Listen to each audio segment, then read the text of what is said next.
Just a simple paint job escalating. I mean, yesterday I sanded the walls and the ceiling and I had to fix that outlet over there. I did a video. So today I'm working on the trim, the bottoms of the doors. I'm fixing this kind of stuff with some wood filler. Man, I've run into this. I mean, look at this. I had to take this piece of quarter round off because it was curly cued in there. But then I'm running into stuff like this. I mean, I can't do a professional paint job with stuff like that. I mean, come on. Really? You couldn't just go buy another piece? Then this side here, on the door trim, I mean, they had this here, the nail didn't catch anything. And they put that patching over. Well, the patching's not gonna hold it. The paint's not gonna hold it. The patching is to fill a gap. It's not to hold a piece of wood. I mean, you cut this too short, you gotta go buy another one. It's not rocket science. And I guess the previous homeowner had this tile floor done. I mean, why not remove the OG? Why would you leave the original floor in there and then just go over top of it? Come on, man. Look at that. I mean, all you had to do was chop. Let me go upside down. Maybe you can see it better. I mean, look at this gap under here. You could easily get something under there and rip up the old floor. And then you put your tile floor. I don't understand why you would do something like this. What kind of laziness is this? Look at that. And there's no baseboard in the corner, so of course the hole was there. I mean, come on. What are you supposed to do? Just come in and paint this and leave? I mean, you gotta try to fix some of this stuff. This is ridiculous. See this threshold here? This should be down here on the floor. You know, you shouldn't have this. It's like a 1/2 inch to 3/4 under there. I mean, come on, take that out. Look at the gaps under here. You could easily get something under there and rip that floor up, but they chose to go over top. Man, I guess this is another do-it-yourself job. It looks like, I don't know what kind of pro would come in and do this. It's gotta be a do-it-yourself. And you probably don't want to put this type of tile on your floor, the slippery smooth kind.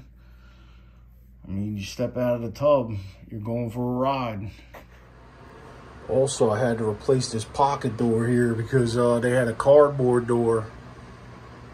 And of course, they put the door in first. Then they decided to do the floor. I mean, you got to do the floor and then do the door because you need to be able to take the door out and replace it.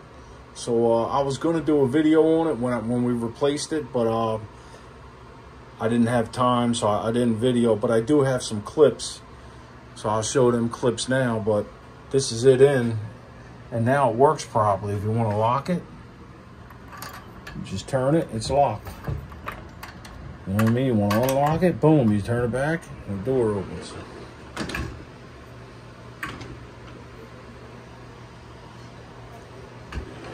So this is not like the other doors I did downstairs with the soft open and soft close.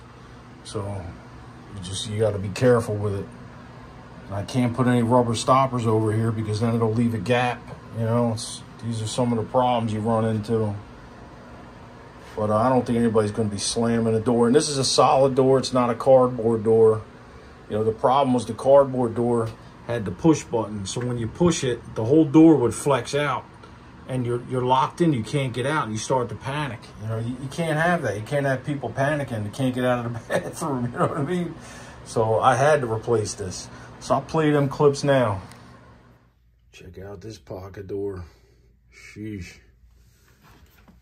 We're gonna try to replace one of those cardboard doors. I don't know who thought it was a good idea to put a cardboard pocket door in. at this bathroom floor. It's never good when you got cool around and the threshold sticks up another inch. Let's measure this.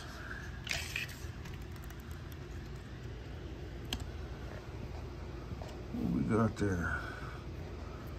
Let's try to flip you upside down.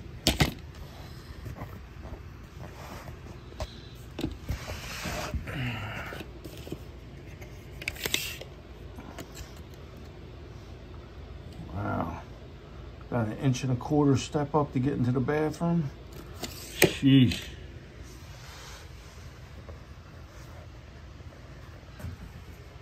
So apparently they put the pocket door in first. Then somebody came back and put this mess in. And they cut the bottom of the pocket door. They never took it out. I mean, come on, that's not how it works. The pocket door should be able to be replaced at any time. You know? How you gonna do that now when you came in and did the floor real tight? So now I gotta chop everything apart just to replace this cardboard door. The reason why is the handle that was on here would get stuck and you get trapped in the bathroom. So I would never use this front. Let me show you the handle.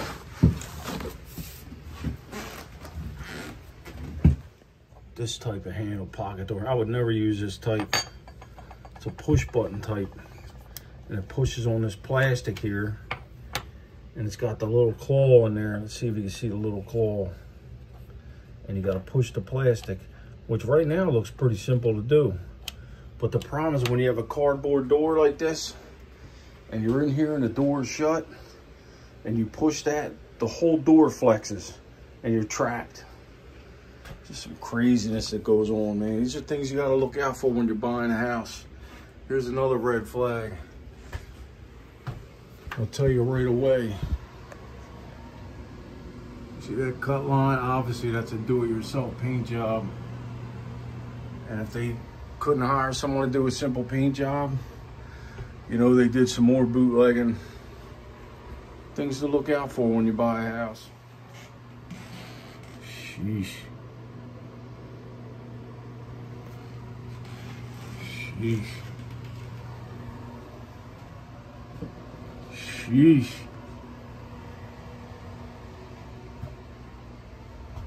Remember when you're buying a house, never rush through. Take your time, look at stuff. Well, you broke the sill bud and just painted it.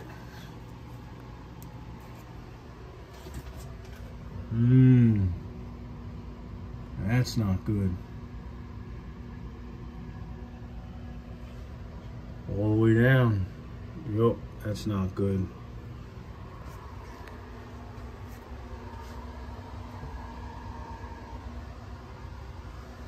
Ugh. What we got going on there?